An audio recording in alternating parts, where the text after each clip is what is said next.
जम्मू कश्मीर की खूबसूरती की तो पूरी दुनिया कायल है, लेकिन इसी जम्मू कश्मीर के हिमाचल व पंजाब से जुड़े एक हिस्से में एक स्थान ऐसा है जहां आपको ऐसा लगेगा कि हम दक्षिण भारत के किसी हिस्से में आ गए हैं। जहां के हरे भरे मैदान, ताजे नीले रंग का पानी और खजूर के पेड़ आपको गोवा की याद दिला देंगे। और शायद इसी कारण से इस क्षेत्र को अब मिनी गोवा भी कहा जाने लगा है। लेकिन इस स्थान का असली नाम पुर्थू है, जो कि जम्मू कश्मीर के बसोली से करीब 4 किलोमीटर की दूरी पर है। रंजीत सागर डैम के किनारे खुद विकसित हुए इस पर्यटन स्थल की खूबसूरती को कुदरत यहाँ स्वयं ही 4 चांद लगा देती है। लेकिन यहाँ पर्यटकों के लिए सुविधाओं का अभाव होने के कारण और सीधे रूप से प्रशासन का दखल ना होने के कारण इसकी खूबसूरती को गंदगी दाग भी लगा रही है। मिनी गोवा कहे जाने वाले पुर्थू में पर्यटन की कितनी संभावनाएं हैं, आप स्वयं वहां जाकर देख सकते हैं। लेकिन इस क्षेत्र को पर्यटन स्थल के रूप में अभी विकसित किया जाना शेष है।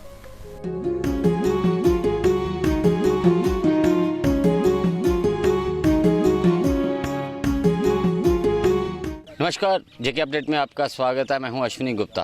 दोस्तों, जम्मू कश्मीर में खूबसूरत नज़ारे आपने बहुत देखे होंगे, लेकिन जम्मू कश्मीर में कोई बीच भी है ये शायद ही कुछ लोगों को मालूम हो, क्योंकि बसोली जम्मू कश्मीर का एक ऐसा क्षेत्र है जहां पर अगर हम बात करें तो हिमाचल पंजाब का एरिया बिल्कुल इसके साथ लगता है।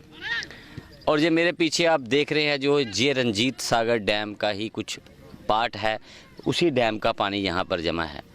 लेकिन आज ये जो एरिया है इसको मिनी गोवा के नाम से भी जाना जाता है। हालांकि इस जगह का नाम पुर्थू है, लेकिन मिनी गोवा क्यों कहा जाता है, बिल्कुल आप देख सकते हैं किस प्रकार से पानी के किनारे आप खड़े हो सकते हैं।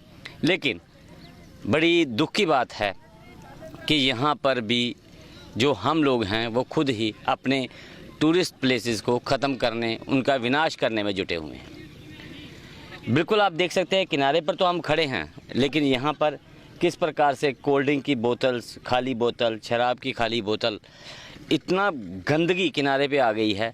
ये सब जो यहाँ पर पर्यटक घूमने आते हैं उन्हीं के द्वारा फेंकी गई है, या किसी सरकार ने, जहाँ के स्थानीय निवासियों ने नहीं फेंकी है। क्योंकि दूर दूर तक इस एरिए के साथ जो है पानी ही पानी है, 3 हिस्सों में पानी है और एक हिस्सा ये बिल्कुल बसोली के साथ लगता पुर्थू एरिया है। अगर हम रेवेन्यू रिकॉर्ड की बात करें तो ये हिस्सा पंजाब को जा चुका है, लेकिन पंजाब का सीधे रूप से इसके साथ अभी संपर्क नहीं है। इस अगर बात करें तो इस जो स्थान है मौजूदा समय में आप देख सकते हैं, जो मौजूदा स्थान है इसके दूसरी तरफ जो चंद्रोड पंजाब में पड़ता है, वहाँ पर भी इसी तरह की एक साइट डेवलप की गई है। लेकिन वहाँ पर पंजाब सरकार की तरफ से बहुत सी सुविधाएं मुहैया करवाई गई हैं। वहाँ पर बच्चों के लिए स्पोर्ट्स एक्टिविटीज़ का भी प्रावधान किया गया है, चाहे वो बाइक्स हों, घुड़सवारी हो, बहुत कुछ उस हिस्से में। लेकिन इस हिस्से में अभी तक ऐसा कुछ नहीं है। उसका कारण ये भी है कि आज हम जिस स्थान पर खड़े हैं, चंद दिन पहले ये पूरी तरह से पानी में डूबा हुआ था, लेकिन जैसे जैसे बरसात कम हो रही है पानी भी नीचे जा रहा है। और ये मैं अपने कैमरामैन को कहूँगा, सामने आपको जो खजूर का एक पेड़ नज़र आ रहा है, बिल्कुल ये खजूर का पेड़ जो है इससे भी पीछे तक पानी चला जाता है जैसे जैसे मौसम में सुधार होता जाता है। यानी कि ये एक बिल्कुल बहुत बड़ा मैदान नज़र आता है रंजीत सागर डैम के किनारे पर, और यहाँ पर टूरिस्ट का आना का सिलसिला जो साल भर चलता रहता है। खूबसूरत यहाँ के जो खजूर के पेड़ यहाँ लगे हुए हैं, इस साइड पर दूसरी दिशा में आप देख सकते हैं किस प्रकार से यहाँ पर फ़ोटो शूट होता है, प्री वेडिंग शूट भी होता है। यानी कि बहुत कुछ यहाँ पर संभावनाएं हैं, लेकिन शायद यही कारण है कि इसको उस प्रकार से अभी विकसित नहीं किया गया है कि जिस प्रकार से इसे किया जाना चाहिए था। तो मेरे साथ यहाँ पर बोबी कुमार मौजूद है, जो ही यहाँ के स्थानीय गांव पलाई के रहने वाले हैं, लेकिन आत्मनिर्भर भारत की दिशा में इन्होंने भी एक कदम बढ़ाया हुआ है। बिल्कुल ये पुर्थू में जो वैन देख रहे हैं, इसकी फूड ऑन व्हील, इसमें ये चाइनीज़ आइटम जिन्हें हम कहते हैं चाइनीज़ फूड वो बेचते हैं, साथ में कोई चिप्स कुरकुरे वगैरह, पानी, इस प्रकार की आइटम जो यहाँ पर बेचते हैं इस वैन के माध्यम से ही, जो कि यहाँ के टूरिस्टों के लिए एक मुख्य साधन भी है। तो इन्हीं से हम बात करते हैं और पूछते हैं कि यहाँ पर क्या क्या जो कमियाँ हैं इनको नज़र आ रही हैं। तो बॉबी कुमार जी बताए कि क्या कमियाँ आपको लग रही हैं जो इस स्थान पर अभी होनी चाहिए। कि टूरिस्ट आता है वो खज्जल होता है, क्योंकि बैठने के लिए जगह नहीं, कोई हट वगैरह नहीं है, सरकारी हट होनी चाहिए। जैसे कि लेडीज़ वगैरह आते हैं उनको वॉशरूम करने की बहुत प्रॉब्लम होती है। तो हमारे साथ यहाँ पर मौजूद हैं बसोली के स्थानीय पत्रकार आशीष कपूर, इनसे हम बात करते हैं। आशीष जी, इस जो पुरथू स्थान है इसके बारे में क्या कहना चाहेंगे? इस प्रकार से अभी इतना डेवलप नहीं हुआ है, तो इसको लेकर आप क्या सोचते हैं? देखिए, डेवलपमेंट को लेकर कहीं ना कहीं यहाँ पे सरकार की प्राथमिकता होनी चाहिए, प्रशासन की प्राथमिकता होनी चाहिए। हालांकि इस जो पुरथू है हमारा, यहाँ पे डेवलपमेंट के लिए करोड़ों रुपए मंजूर भी हुए थे, लेकिन वो ज़मीनी स्तर पर नहीं लगे हैं। किसकी जिम्मेदारी थी, किसकी गलती है, ये सरकार को भी देखना चाहिए। इस पर कहीं ना कहीं इंक्वायरी भी बढ़ानी चाहिए कि आखिर इतना बड़ा अगर पैकेज आया तो उसमें पैसा क्यों नहीं लगा। और दूसरी तरफ हम बात करेंगे इस बसोली रंजीत सागर झील के साथ जो है वो पंजाब की रंजीत सागर झील भी लगती है, और वहाँ भी सेम एक ऐसा ही पुरथू आप बोल सकते हैं कि एक व्यू पॉइंट है, एक पूरा ग्राउंड है वहाँ पे, जी चमरोड़ नाम है उस इलाके का।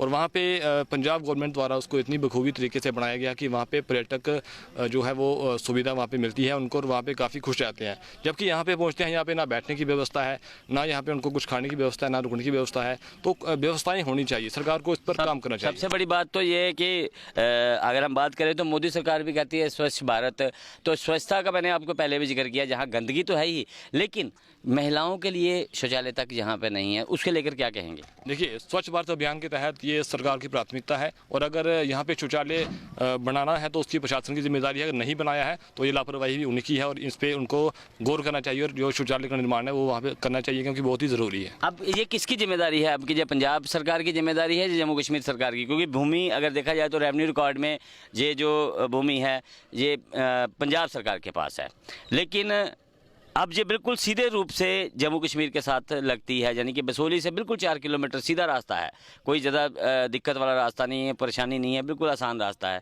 तो ऐसे में किसकी प्राथमिकता बनती है यहाँ पर सुविधाएं मुहैया करवाने की? देखिए, प्राथमिकता तो हर टूरिस्ट जो डेस्टिनेशन होती है वहाँ पे प्रशासन की होती है, और अगर इस टूरिस्ट डेस्टिनेशन को डेवलप करना है तो वहाँ पे हमें रोज़गार भी मिलेगा, यहाँ पे लोगों को रोज़गार भी मिलेगा, और सुविधाएँ होंगी तभी पर्यटक आएगा, तभी यहाँ पे पर्यटक का फुटफॉल बढ़ेगा, और तभी यहाँ पे सुविधाएँ बढ़ेंगी। और प्रशासन को इसमें सोचना चाहिए कि जम्मू कश्मीर सरकार है चाहे पंजाब सरकार है, दोनों को यहाँ पे मिलकर सोचना चाहिए और इस इलाके को डेवलप करना चाहिए। तो आपने यहाँ की पूरी खूबसूरती का मज़ा लिया है हमारे कैमरा के माध्यम से, लेकिन सबसे दुखद बात यहाँ पर हमें एक ही लगी है कि यहाँ पर जगह जगह पानी में गंदगी डाल दी गई है। बोटिंग भी यहाँ पर है। अगर हम बात करें तो जम्मू कश्मीर सरकार सीधे रूप से इस पर्यटन स्थल में हस्तक्षेप नहीं कर सकती है, लेकिन ये एक खुद तैयार हुआ पर्यटन स्थल है, जिसे हम एक टापू नुमा बीच में देख सकते हैं। छोटे छोटे टापू भी आपको नज़र आएंगे, लेकिन यहाँ पर अभी मौजूदा समय में खान पान के लिए बहुत कुछ है, चाहे अस्थायी रूप से ही सही। आपको चाइनीज़ आइटम यहाँ पर मिल जाएंगी खाने के लिए, चाय मिल जाएगी, कोल्ड ड्रिंक मिल जाएगी, इस प्रकार की छोटी मोटी आइटमें आपको यहाँ पर मिल जाएंगी। लेकिन जो बड़ी बात यह है कि ये सर्दियों के लिए एक बेहतरीन पर्यटन स्थल बन सकता है। सर्दियों की गुनगुनी धूप में आप इस बीच का जो है पूरा नज़ारा ले सकते हैं। तो शायद यही कारण है कि इसको मिनी गोवा कहा गया है, और ये बिल्कुल जम्मू कश्मीर के साथ लगता है। बसोली से करीब 4 किलोमीटर की दूरी पर यह स्थित है। पुरथू इस जगह का नाम है। तो अगर अभी तक आपने इस स्थान को नहीं देखा है, यहाँ की खूबसूरती को नहीं देखा है, तो एक बार विज़िट ज़रूर करें, ताकि आपको भी पता चले कि जम्मू कश्मीर का मिनी गोवा कैसा है। तो फ़िलहाल हम आपसे विदा लेते हैं, मिलेंगे फिर एक और कार्यक्रम में आपके साथ। तब तक के लिए मुझे अश्विनी गुप्ता को कैमरामैन छमी थापा के साथ दे इजाज़त। आप देखते रहें जेके अपडेट।